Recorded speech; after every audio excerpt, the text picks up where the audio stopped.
देश विरोधी ताकतों के लिए ढाल क्यों बन जाते हैं? देशद्रोह की नींव को पुख्ता करना। मुसलमान अपाहज हो गया, खत्म हो गया, ऐसा फेक नैरेटिव बनाते हैं और ये जो पढ़े लिखे डॉक्टरों की फौज जो जाकर के फट जाती है उनको बचाने का प्रयास करते हैं। जुल्म और नाइंसाफी के कोख से आतंकवाद पैदा होता है। जुल्म और नाइंसाफी खत्म होना चाहिए, आतंकवाद खत्म होना चाहिए। राष्ट्र से ऊपर उसका मत मजहब हो जाता है तो फिर समस्या है कि राष्ट्र से बढ़ करके कुछ नहीं। ऐसे चेहरे सामने आ जाते हैं। इनको पहचानो, इन चेहरों को पहचानो। सभ्य समाज इसे कब तक सहता रहेगा? डबल इंजन की सरकार है, अराजकता बर्दाश्त नहीं करती। उनको ठोकने का काम प्रशासन खुद कर लेगा। छाती पर बुलडोजर चलाना भी जानती है। डॉक्टरों की फौज के नकाब उतरते ही अब एक एक करके देश विरोधी ताकतों की पैरवी करने वाले तत्वों की पोल भी खुल रही है। अल फलाह यूनिवर्सिटी पर कार्रवाई, एटीएस की लगातार छापेमारी, घुसपैठियों का नेटवर्क बेनकाब और इसी बीच अचानक सामने आते हैं वही चेहरे जो हर बार कानून के सामने दीवार बनते हैं और हर बार अपराध को भावना में बदलने की कोशिश करते हैं। निर्दोषों की आड़ में संदिग्धों की पैरवी, मदरसा जांच को गलत बताना, आतंकियों को भटके हुए लोग कहकर बचाने का खेल करना। अब सवाल है कि ये लोग हर बार देश विरोधी ताकतों के लिए ढाल क्यों बन जाते हैं? कानून को कटघरे में कौन घसीट रहा है? और क्या सभ्य समाज में ऐसे कुत्सित प्रयासों को स्वीकार करना चाहिए? दर्शकों नमस्कार, डीएनपी इंडिया में आपका स्वागत है। मैं हूं आपके साथ राहुल चौधरी। दिल्ली धमाके के बाद देश में सुरक्षा एजेंसियां सख्त हैं। यूपी एटीएस की कार्रवाई तेज है। फर्जी डॉक्टरों की फौज, अवैध घुसपैठ और नेटवर्क की कई परतें सामने आ रही हैं। लेकिन जैसे जैसे कार्रवाई बढ़ी वैसे वैसे बयानबाजी भी शुरू हो गई। जांच एजेंसियों ने जब अल फलाह यूनिवर्सिटी पर शिकंजा कसा, जब फर्जी डॉक्टरों के गिरोह के लिंक सामने आए, जब संस्थापक जावेद सिद्दीकी जेल भेजे गए, तो जमीयत उलेमा ए हिंद के मुखिया मौलाना अरशद मदनी का बयान आया जिसने आग में घी डाल दिया। उन्होंने कहा यह सरकार की साजिश है, हमारे पैरों के नीचे से जमीन खिसकाने की कोशिश है। मुस्लिम वाइस चांसलर बनेगा तो जेल जाएगा। दर्शकों वीडियो में आगे बढ़ेंगे, पहले सुनिए उन्होंने क्या कहा। गवर्नमेंट मुल्क की आजादी के बाद इस पर लगी हुई है कि मुसलमान को सर नहीं उठाने देना है। गवर्नमेंट चाहती है कि इनके पैरों के नीचे से जमीन निकल जाए। आज निकली हुई है जमीन। हिंदुस्तान के अंदर किसी मुस्लिम यूनिवर्सिटी का कोई आदमी वाइस चांसलर नहीं बन सकता, और अगर बनेगा तो आजम खां की तरह जेल के अंदर जाएगा। अब कोई पूछे चांसलर बनने से अपराध छुप जाता है क्या? मौलाना मदनी ने कहा देखिए अल फलाह में क्या हो रहा है, वो जेल में है और ना जाने कितने साल और जेल में रहना पड़ेगा। न्यूयॉर्क का मेयर ममदानी बन सकता है, लंदन का मेयर खान बन सकता है, लेकिन हिंदुस्तान में एक मुस्लिम किसी यूनिवर्सिटी का वाइस चांसलर नहीं बन सकता। अगर वो ऐसा करता है तो उसे आजम खान की तरह जेल जाना पड़ेगा। मौलाना अरशद मदनी ने कहा दुनिया ये समझती है कि मुसलमान अपाहिज हो गया है, खत्म हो गया है। सरकार चाहती है उनके पैरों तले की जमीन खिसक जाए। जो हो रहा है उसे देखकर लगता है कि सांप्रदायिक ताकतें इस्लाम और मुसलमानों को खत्म करने पर तुली हैं। दर्शकों अब एक दूसरे मौलाना जी की बात करते हैं जो योगी सरकार के फैसले को टारगेट करने का प्रयास कर रहे हैं। उत्तर प्रदेश सरकार की तरफ से सूबे के मदरसों की यूपी एटीएस से जांच कराने का आदेश जारी किया गया, तो ऑल इंडिया मुस्लिम जमात ने इस आदेश का सख्त विरोध करते हुए इसे अनावश्यक और समुदाय को निशाने पर लेने वाला कदम बताया। ऑल इंडिया मुस्लिम जमात के राष्ट्रीय अध्यक्ष मौलाना मुफ्ती शहाबुद्दीन रजवी बरेलवी ने सरकार के फैसले पर नाराजगी जताई। दरअसल सरकार की तरफ से पहले भी मदरसों की जांच कराई गई है। अब इस जांच को लेकर मौलाना शहाबुद्दीन ने कहा कि चौथी बार जांच का कोई मतलब नहीं है। मौलाना शहाबुद्दीन रजवी बरेलवी का कहना है कि यूपी के सभी मदरसे अल्पसंख्यक विभाग और मदरसा शिक्षा बोर्ड के अधीन चलते हैं। मदरसों की पहले ही 3 बार विस्तृत जांच हो चुकी है। अब फिर से एटीएस से चौथी बार जांच कराना अनावश्यक और असंगत कदम है। मौलाना रजवी के अनुसार एटीएस आपराधिक और आतंकी मामलों की जांच करने वाली एजेंसी है, जबकि मदरसों से जुड़े मसले शैक्षिक और प्रशासन के दायरे में आते हैं। मौलाना शहाबुद्दीन रजवी ने कहा कि अगर किसी भी स्तर पर जांच की आवश्यकता है तो उसे अल्पसंख्यक विभाग के माध्यम से कराया जाना चाहिए। उन्होंने यह भी स्पष्ट किया कि जमात और मदरसे पूरी तरह जांच करने में सहयोग करेंगे। तो सहयोग करेंगे, फिर दिक्कत किस बात से है? दर्शकों, इससे पहले आतंकी डॉक्टर उमर को लेकर कांग्रेस सांसद इमरान मसूद का बयान सामने आया था। मीडिया से बात करते हुए सांसद इमरान मसूद ने कहा कि डॉक्टर उमर भटका हुआ नौजवान था।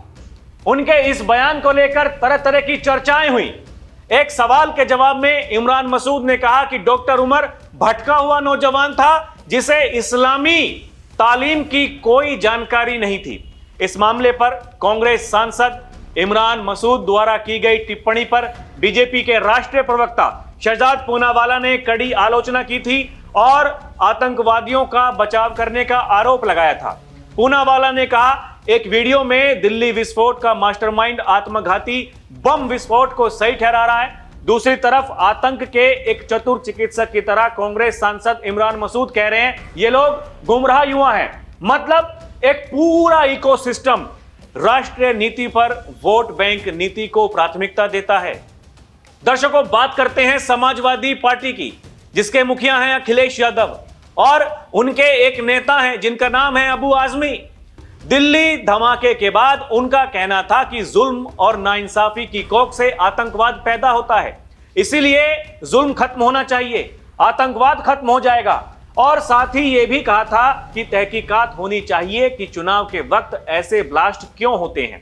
मतलब इनको वहां भी यह नजर आ रहा है कि यह चुनाव के दौरान हो रहा है। मतलब चुनाव जीतने के लिए बीजेपी ये करा रही है। कहने का मतलब तो यही है। जुल्म और नाइंसाफी के कोख से आतंकवाद पैदा होता है। जुल्म और नाइंसाफी खत्म होना चाहिए, आतंकवाद खत्म होना चाहिए। अबू आजमी का कहना था कि इस घटना में जिनकी जानें गई उनके परिवार के प्रति हमारी पूरी सहानुभूति है। जिन लोगों ने भी इस घटना को अंजाम दिया उन्हें 6 महीने के भीतर फांसी पर लटकाना चाहिए, लेकिन बेगुनाहों को सजा नहीं मिलनी चाहिए। सवाल है कि आखिर बेगुनाह कौन है? दर्शकों, कौन है बेगुनाह? नेताजी क्या कह रहे हैं और यह बार बार इस तरह की बयानबाजी क्यों की जाती है? कौन है वो लोग जो इस देश के सामाजिक ताने बाने को छिन्न भिन्न करना चाहते हैं? कौन है वो लोग जो बार बार इस तरह की बयानबाजी करते हैं? कौन है वो लोग जो ऐसा फेक नैरेटिव बनाते हैं और ये जो पढ़े लिखे डॉक्टरों की फौज जो जाकर के फट जाती है उनको बचाने का प्रयास करते हैं? सभ्य समाज में ऐसे लोगों की हिस्सेदारी होनी चाहिए क्या? दर्शकों, आप बताइए, ये इस समाज में, इस देश में ऐसे लोगों को रहने की अनुमति होनी चाहिए क्या? ऐसे लोग जो गुनाह कर रहे हैं उनको बचाने का प्रयास करते हैं, ऐसे लोग जो इस तरह की बयानबाजी करते हैं, आखिर सभ्य समाज इसे कब तक सहता रहेगा? दर्शकों, इनके लिए योगी आदित्यनाथ उत्तर प्रदेश के मुखिया वो क्या कहते हैं? वो यही कहते हैं ये लोग तालिबानी व्यवस्था पर विश्वास करते हैं और मैं उनसे कहना चाहता हूं कि तालिबानी व्यवस्था दारुल इस्लाम की उनकी मंशा जन्नत में भी पूरी नहीं होगी, उससे पहले ही उन्हें जहन्नुम में जाना पड़ेगा। सुनिए क्या कह रहे हैं बाबा। कुछ लोगों को विकास अच्छा नहीं लगता, वे लोग तालिबानी व्यवस्था पे विश्वास करते हैं। वे लोग आज भी दारुल इस्लाम में विश्वास करते हैं। आज भी मैं उनसे कहना चाहता हूं कि तालिबानी व्यवस्था और यह दारुल इस्लाम की उनकी मंशा उनको जन्नत में भी पूरी नहीं होने वाली है, जहन्नुम में उससे पहले उनको जाना पड़ेगा। आक्रांता का महिमा मंडन का मतलब देशद्रोह की नींव को पुख्ता करना, और स्वतंत्र भारत ऐसे किसी देशद्रोही को स्वीकार नहीं कर सकता है। दर्शकों, बाबा ये भी कहते हैं गजवाए हिंद हिंदुस्तान की धरती पर नहीं होगा। अगर किसी को जहन्नुम में जाना हो, टिकट कटवाना हो, तो गजवाए हिंद के नाम पर अराजकता पैदा करने का कुत्सित प्रयास करे, वही होगा जो उत्तर प्रदेश में होता है। और ये बार बार जो इस तरह की बातें सामने आती हैं, दर्शकों, ये फौज, ये डॉक्टरों की फौज, ये उत्तर प्रदेश में क्या करना चाहती थी? ये उत्तर प्रदेश को निशाना बना रहे थे। उत्तर प्रदेश में न जाने कहां कहां इन्होंने रैकी की। मुख्यमंत्री आवास कार्यालय, संघ कार्यालय, अयोध्या, काशी, ये सब इनके निशाने पर थे। क्यों थे? क्यों थे? क्योंकि ये बाबरी विध्वंस का बदला लेना चाहते थे। इनकी मानसिकता आप समझ रहे हैं? और इनको बचाने वाले कौन लोग हैं? वही लोग हैं जिन्हें विकास अच्छा नहीं लगता, वही लोग हैं जिन्हें शांति अच्छी नहीं लगती। और दर्शकों, योगी कहते हैं उनके बारे में, इनकी गर्मी को शांत करने के लिए हमें डेंटिंग पेंटिंग का सहारा लेना पड़ता है, बार बार यही करना पड़ता है, और ऐसा लगता है ये उसी के लायक हैं। ये देखिए ना, बाबा कहते हैं नया भारत सुरक्षा, संप्रभुता और अखंडता के साथ कोई समझौता नहीं करता है। जो भारत की सुरक्षा में सेंध लगाएगा उसकी कीमत चुकाएगा। सुनिए क्या कह रहे हैं बाबा। कुछ लोग रहते भारत में हैं, लेकिन गजवाए हिंद का नारा लेकर के भारत के अंदर राष्ट्र विरोधी गतिविधियों को बढ़ावा देने का कुत्सित कार्य कर रहे हैं। गजवाए हिंद हिंदुस्तान की धरती पर नहीं होगा। अगर किसी को जहन्नुम में जाना हो तो गजवाए हिंद के नाम पर अराजकता पैदा करने का कुत्सित प्रयास करें। भारत की सुरक्षा, भारत की संप्रभुता और भारत की अखंडता के साथ कोई समझौता नहीं करता है। जो भारत की सुरक्षा में सेंध लगाएगा उसकी कीमत चुकाएगा। ये देखिए दर्शकों, जो मैंने आपको बताया कि मदरसों को लेकर सख्त योगी सरकार, जो जांच के आदेश दिए गए हैं, उसके बाद में ये जो आप देख रहे हैं मौलाना साहब, ये एक्टिव हो गए। ये कह रहे हैं क्या जरूरत है? अरे भाई, जरूरत है नहीं है ये आपको थोड़ी पता है। जो एटीएस है उसको पता है, बाबा के यमराज को पता है कि कहां क्या होना है और कहां क्या हुआ है। ये तो हमको भी नहीं पता था। ऐसे आतंकी वहां जाएंगे, जाकर के फट जाएंगे, पहले वीडियो बनाएंगे, अंग्रेजी में बात करेंगे और फिर जाकर के फट जाएंगे। ये किसी को पता है क्या? हम तो सोचते हैं जो अंग्रेजी बोलता है, अरे पढ़ा लिखा आदमी है भाई साहब, ये तो बहुत जानकारी रखता होगा, वो फट जाता है जाकर के। यही तो समस्या है, ये किसी को समझ में नहीं आ रहा है। अभी तक हमने सुना था जो पत्थरबाज हैं भाई साहब, वो गुमराह हैं, भटके हुए लोग हैं। ये तो पढ़े लिखे डॉक्टरों की फौज ये काम कर रही है, तो फिर किस पर भरोसा करें? समस्या तो यही है दर्शकों। और ये बातें ये क्या समझ में नहीं आ रही क्या? इसीलिए बाबा कहते हैं इन चेहरों को पहचानो जो शासकीय योजना में हड़पने की होड़ में पहली लाइन में खड़े होते हैं, लेकिन जब वंदे मातरम गान की बात होती है तो कहते हैं कि हम नहीं गाएंगे। और कौन लोग हैं?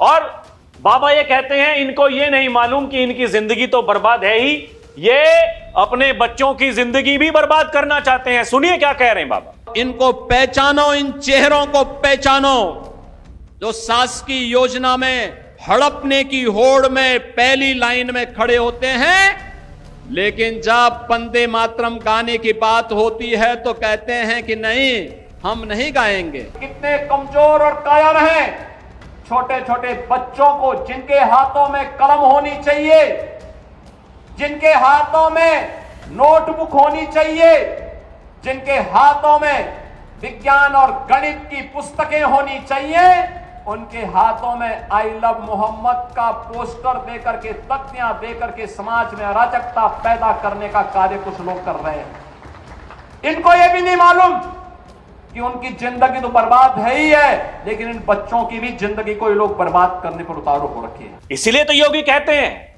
आज भी कुछ लोग ऐसे हैं, रहेंगे हिंदुस्तान में, खाएंगे हिंदुस्तान में, लेकिन वंदे मातरम नहीं गाएंगे।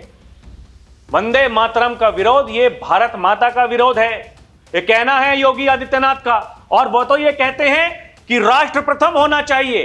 अगर कोई व्यक्ति उसके लिए राष्ट्र से ऊपर उसका मत मजहब हो जाता है तो फिर समस्या है, उस समस्या का इलाज होना चाहिए। और उसका इलाज कैसे होता है दर्शकों, ये योगी आदित्यनाथ खुद बता रहे हैं, सुनिए वो क्या कहते हैं। रहेंगे हिंदुस्तान में, खाएंगे हिंदुस्तान में, लेकिन वंदे मातरम गाएंगे नहीं।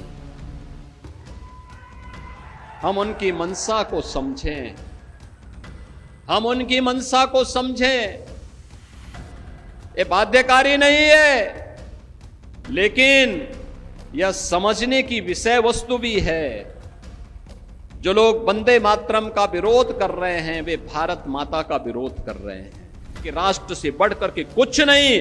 अगर हम जिएंगे तो देश के लिए, मरेंगे तो देश के लिए, और कुछ भी योगदान देंगे तो राष्ट्र हमारे लिए प्रथम होगा। ये देखें ना दर्शकों, ये क्या रिपोर्ट्स में लखनऊ को अपना ठिकाना बनाना चाहते हैं आतंकी, यूपी के लड़कों को स्लीपर सेल बनाने की तैयारी। ये लखनऊ की ये कॉलोनियां बन रही हैं आतंकियों का ठिकाना। 20 वर्षों में आईएसआईएस से लेकर कई संगठनों के आतंकी गिरफ्तार।